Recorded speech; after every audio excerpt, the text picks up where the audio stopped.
Hey everyone, welcome back to another edition of Read, Watch, Listen on the East Brunswick Public Library Podcast Network. My name is Chris Barnes. I'm your host. This is our show where we talk about what we are recommending people to read, watch, and listen.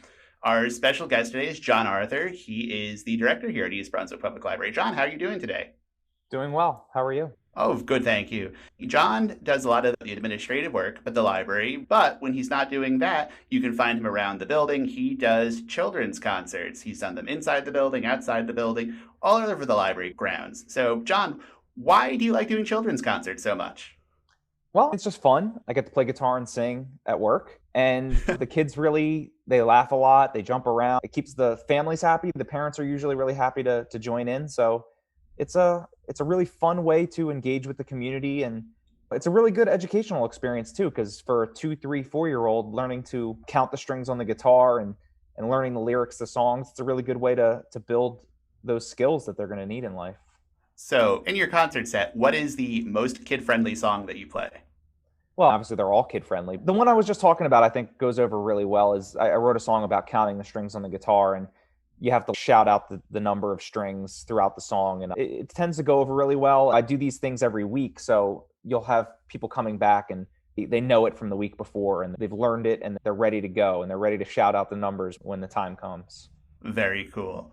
Okay, so let's get down to business. This is our recommendation podcast, and let's start out with, John, what have you read that you recommend people check out? I'm going to break the rules here, but I've got 2 books. Oh, that's fine. 2 books. You're the director. We can't say no anyway, so. Yeah, that's true. The last one I just finished is called The Dead Are Arising, and it's a biography of Malcolm X that just won the Pulitzer Prize by Les Payne and Tamara Payne.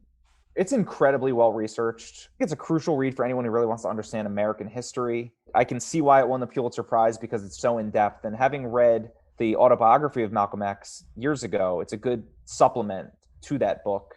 I've always been a big history person. I studied in undergrad, and most of my classes were 20th century history. So I try to read as much as I can about history in general, but specifically 20th century history. And I'd say this biography is a crucial read if you're interested in the history of our country.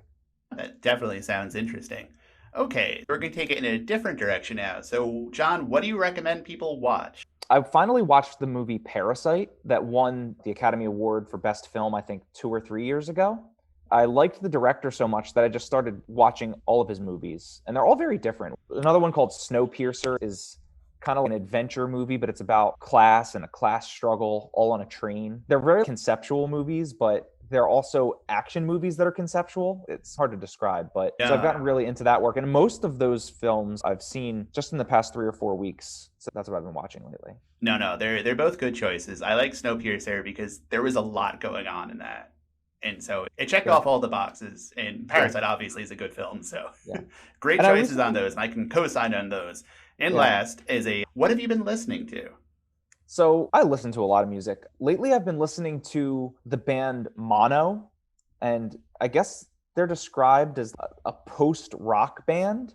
And I guess what that means is it has elements of rock music, but they very infrequently have vocals. How can I describe it? It's mostly an instrumental band. They use a lot of guitars, but they also use a glockenspiel and a piano. It's really good music to take a walk to, or to exercise to, or to read something to, because there's not a lot of vocals happening, but I find it to be the kind of music that kind of makes me focus. Yeah, so Mono is what I've been listening to lately. They're a band from Japan, and they're similar to other bands that I really like called Explosions in the Sky and other, I guess, what they call post-rock bands. That sounds good. It's important to have good listening stuff that you like and doesn't distract you, especially in the workplace or when you're doing stuff around the house or even just driving. It's nice having a soundtrack that's not overwhelming.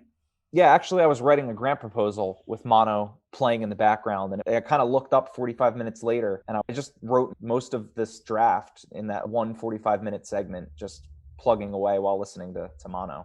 And now, whenever you listen to that album, you're going to think of writing a grant. So see, it's become the soundtrack of your life, John. It has. So is there anything else that you think we should check out? Well, there's a ton. But the other book that I just finished, it's called How to Write One Song, and it's by Jeff Tweedy. He's the songwriter and leader of the band Wilco.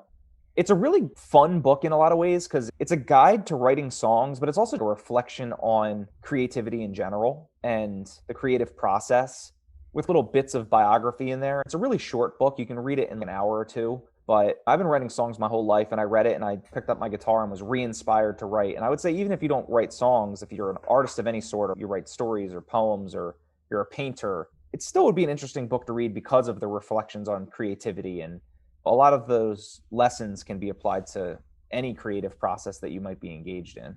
Sounds good. And I think that's a perfect way to end this podcast. John, I'm going to thank you for being our guest today. Special shout out to our producer, Melissa Hosick, who puts this together. You can find this in several other East Brunswick Public Library podcasts on anchor.fm/EBP Library. For East Brunswick Public Library, this is Chris. Thanks for listening and see you at the library.